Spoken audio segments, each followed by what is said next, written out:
Now it's my pleasure to introduce a steadfast partner of Base 11, one of our game changer sponsors of this event, and a true friend, Al Bunshaft, SVP or Senior Vice President of Dassault Systems. Thanks so much, Ingrid. Wow, Olabisi, Leland, thanks so much. What a great talk. What an inspiring discussion. And we're going to continue that discussion here. I'm thrilled to lead a panel where we're going to have three incredible women talk to us about their journeys and their advice for all of you. I want to make two comments before we start this section. First of all, you've heard others talk about how diverse teams deliver better solutions and better results. We're not just saying that because of who we're speaking to here. And if you don't believe me, I strongly suggest you go take a look at the work of Dr. Scott Page. He's a professor, I believe, at Michigan.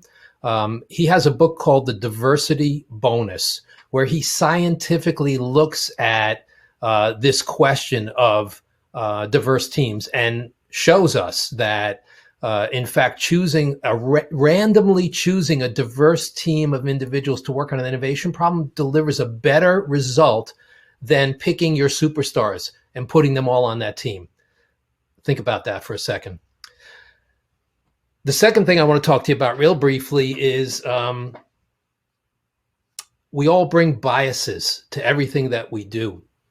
I'm not a minority or a woman, and I've been challenged through my career to ask myself, what biases do I bring to the table? I remember very early in my career, I was in a promotion board. Senior managers sat on a promotion board to review all promotions above a certain level in the company. And my boss, who was a senior executive, took me aside after the meeting and said, I want you to think about overnight if you would feel the same way if that was a man that we were talking about in that meeting earlier. And it really made me go reflect on whether or not we bring certain assumptions about men and women to the table when we go to work, and whether a certain personality that we might accept in one person might rub us wrong in another because of those biases we bring. So my point is we all have a role in supporting minorities, people of color, and women. And we all need to step back and think about our role in making that happen. So as I said, we have three tremendous women here from Dassault Systems today. We are a global company, as I said yesterday. We're across the country in 20 states and over 40 locations. And so I think we have here some of the diversity of our company in terms of roles and locations that we've brought to the table here. First, I'd like to introduce Angela Reagan. Angela is a worldwide business development director, at Dassault Systems DELMIA brand for digital manufacturing. Angela is located in the Boston area, where our America's headquarters is. Our DELMIA brand is headquartered in the Detroit area, Auburn Hills.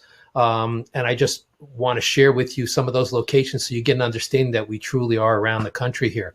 Next, I'd like to introduce Brenda Medina. Brenda is a vice president of delivery and vendor operations in our Medidata brand at Dassault Systems. Medidata is focused on life sciences, and she'll comment a little bit about that. And then thirdly, Jessica Kinman.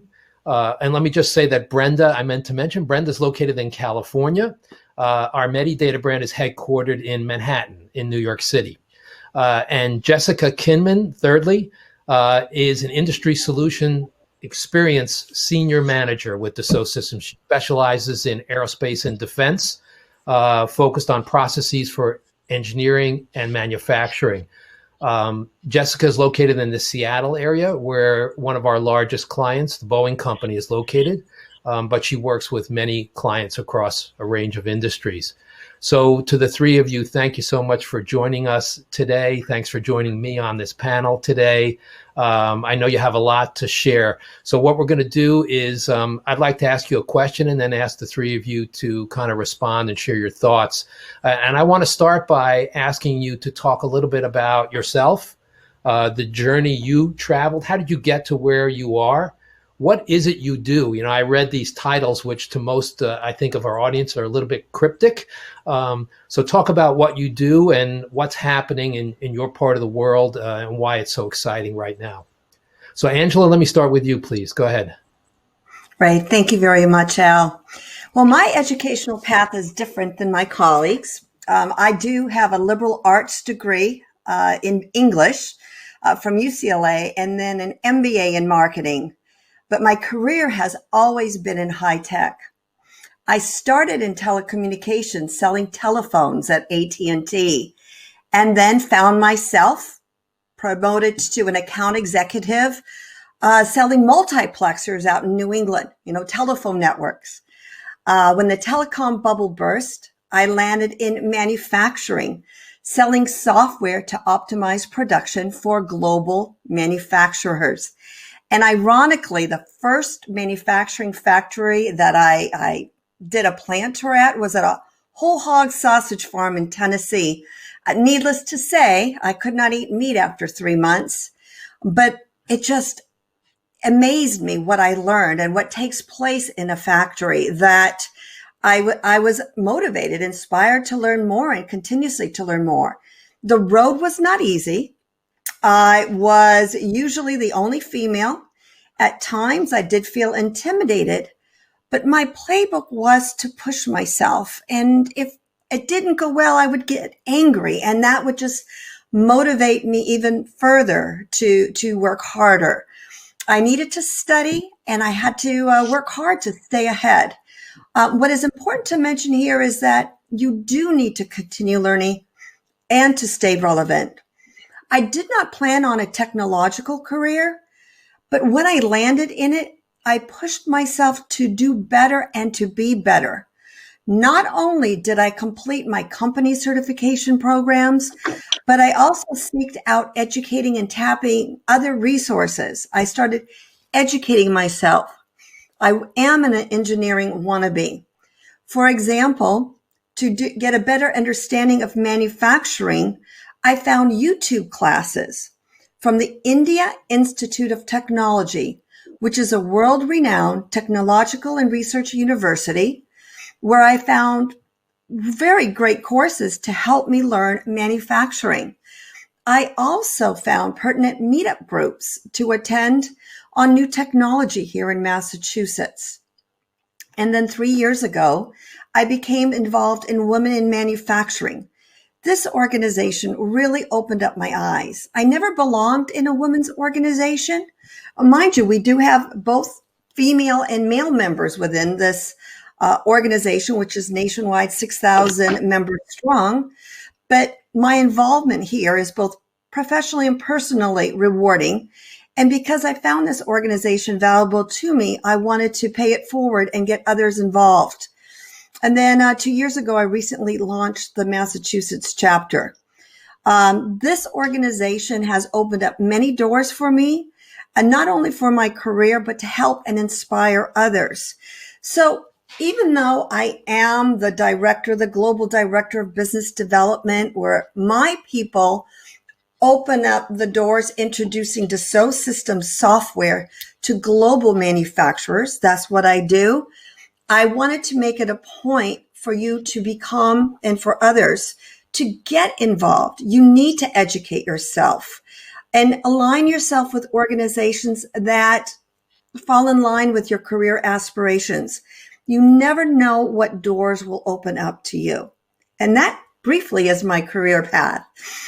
Brenda, my colleague at Dassault Systèmes, also has an interesting career story. Brenda?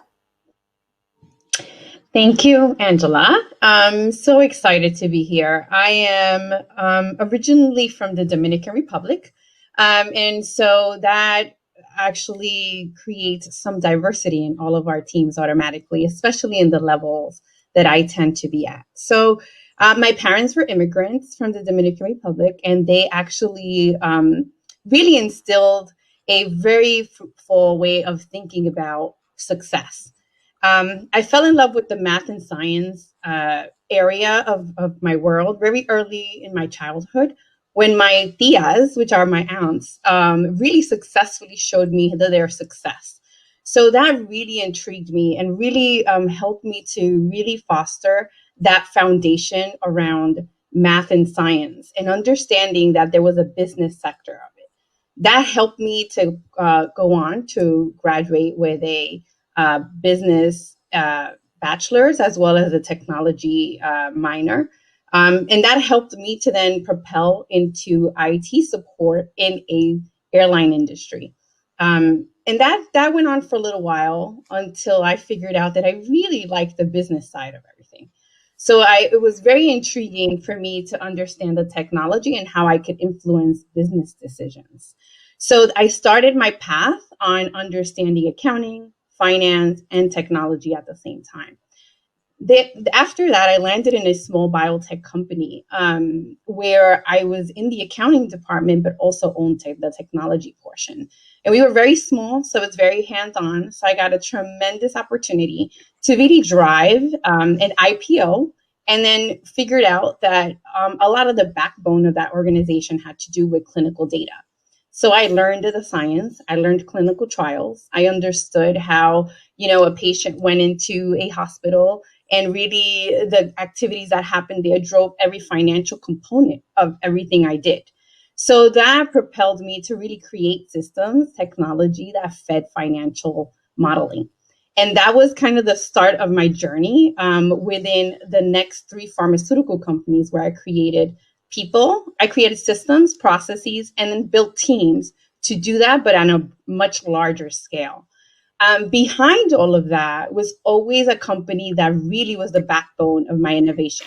So as a young individual in the industry, I always challenged the norms. So why are we doing this on paper? And why are we doing this manually? And, I always infused that, and there came Medidata.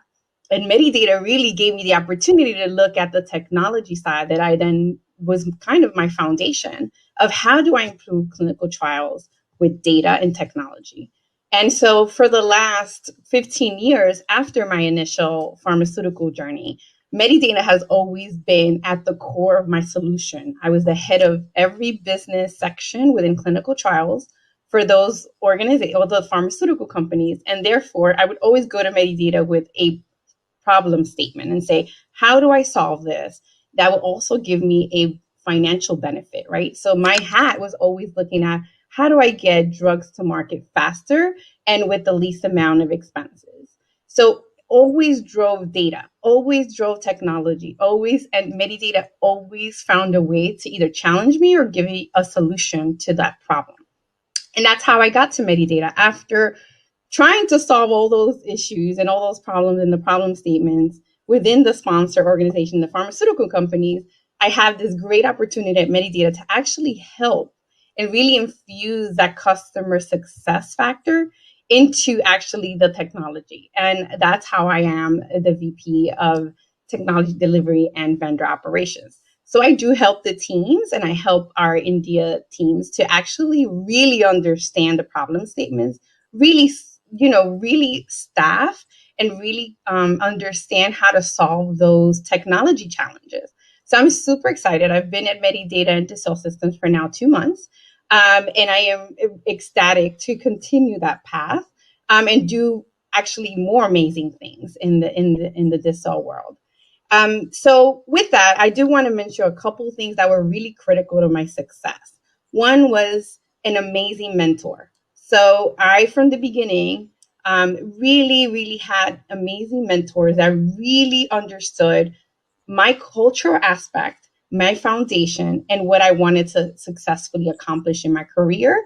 And they gave me advice and also really tied their desire to mine. So that was really fruitful. And the second one was really to really own my foundation. I continue to learn. I continue to build teams. The teams that I built, I actually put them in positions that they could actually learn and challenge themselves. So a couple of the speakers have said that, and I think we own that. And I think that's one of the major success factor, and always delivered. It always helped me to deliver everything that we put on, either from a challenge perspective or from a pharmaceutical challenge of getting our drugs to market and really helping our patients, which is really the mission that I was set out from the beginning. So I think that's enough about me. I will turn it over to Jessica for her to give a little bit of her background. Thank you, Brenda. Such great stories. I'm very excited to be here as well. When it comes to my story, I like to joke around, and it's almost like a movie in some cases. So I'll give you the Cliff Note version, and feel free for anyone to reach out to get the rest of the story. It kind of started really when I was young, understanding STEM, where I wanted to go. My family are all from rural Alabama. I was born on a military base. I got down there. It was very traditional. Women didn't do anything. There were no engineers. They didn't work. I had problems with that. I got there. My dad had all girls. There were no guys. My grandpa had one leg, and it started out with grab that tool and go fix that for me. So that started it out, where I started using my hands and working with things. I got into sports. I am incredibly competitive, which almost gave me that drive of motivation as I got older. It was, well, you can't do that because I'm a girl. And I was like, watch me. I'm going to do it. I'm going to do it better than you. And I'm going to make that my goal to prove you wrong. And that's really what broke those ceiling and those barriers. I quit school at 16, got my GED, went to college on my own, and paid my way through it. I worked 3 jobs. I started out in engineering.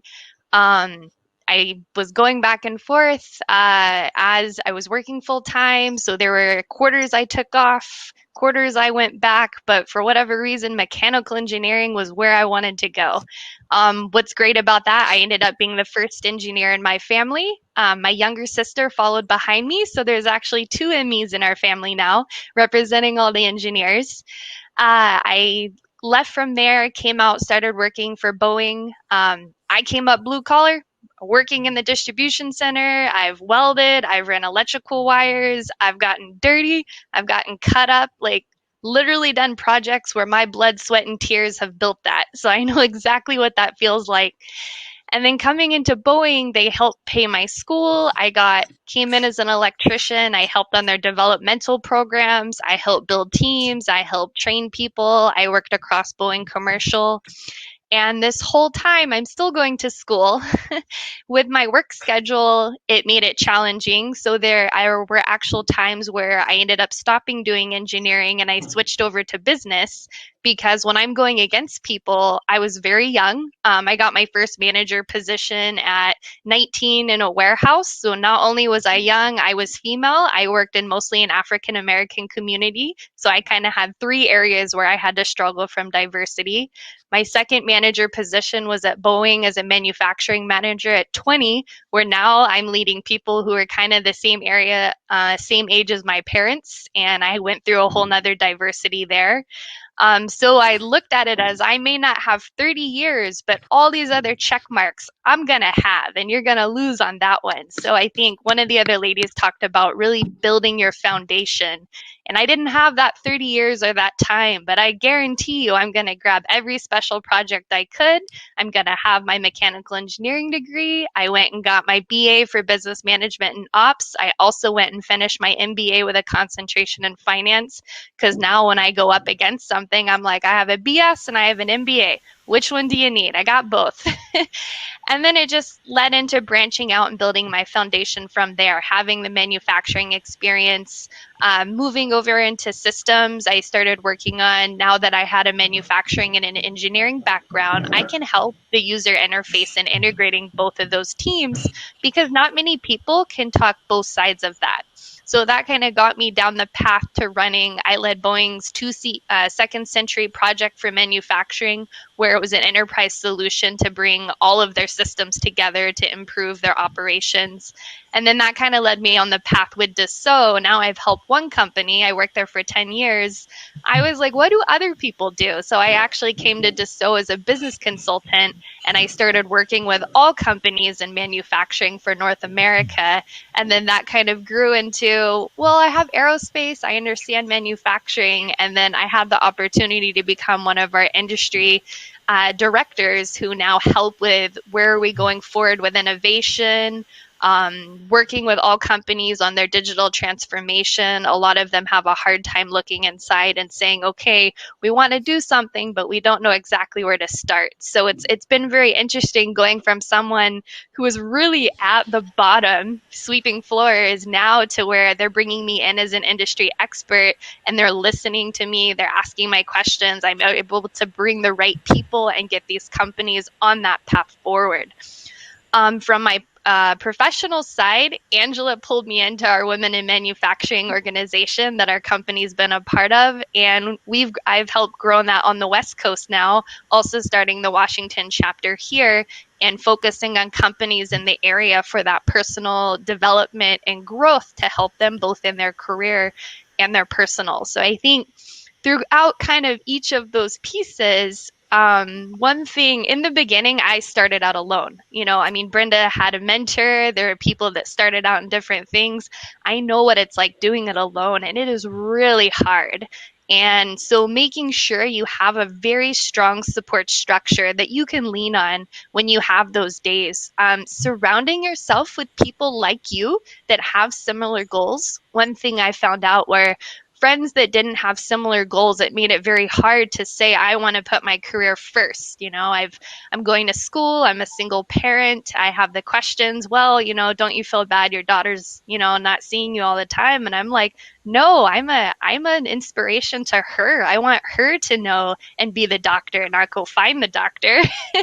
So having friends that have that like-minded goals that you can talk to and not feel alone, I have now, which has made a very big impact on, I would say, probably the last 7 years on how to get through those steps and how to handle some of those situations would be advice I have for anyone right now. That's great. Thanks, Jessica. Terrific. You all have such interesting stories. Couple observations. One is it's not uncommon that people move between our company and our clients. Our company makes tools that our clients use to innovate, that our clients use to run their business. And Jessica and Brenda both talked about how they came here having worked for our customers previously. We've also had our employees go and work with our clients. I had a wonderful guy from the DELMIA brand, Angela, who joined Lockheed Martin Space Systems because he was so excited about the project he was working on with them from our side that he said, I want to go make it a reality from that side. So it's a loss for us, a gain for them, but we're still working together. The other thing you all said that I want to observe is we never stop learning. And I can say that for myself as well. If you stop learning in a STEM or STEAM discipline, you are going backwards. Our field does not stand still. Our field constantly changes. We don't do next year what we did last year. And so you need to constantly find sources to learn and advance. Okay, this was such a great discussion. We're running a little short on time. So I want to take off on what Leland Melvin did and do a little bit of a lightning round with you. Give us a 1 minute thought each, if you will. What advice would you give for a young woman like yourself starting their career now, based on your own experience, if they're interested in pursuing a STEM career? Angela? Automatically get a mentor. Find someone that you're comfortable with, that you can be open and candid so that they can guide you, male or female. Find a mentor. Thanks. Let me jump back in. I know I wasn't supposed to, and just say, if people have questions, and I should have said this earlier, feel free to put them in the Q&A window, and we'll make sure we get an answer to you. So if you want to address one of us directly, feel free to do that. Or even reach out to us later on LinkedIn or something else. But we're happy to take your questions, but we're having so much fun, we kind of ran out of time. Jessica, over to you. Be the first. Don't be scared. Yeah, be the first. Don't be scared. If there's something coming up that you're a little nervous about, just grab it and go with it. You can always go down a different path later. So don't be nervous. Be confident in yourself and grab those opportunities. You never know where it's going to take you. Brenda? So for me, it's become passionate about what you are going to do. When you have passion and when you show that passion and really understand that passion is going to drive your delivery, it doesn't matter what obstacles you face, because you believe in that passion. You'll believe in the company because the company ties to that passion and that objective.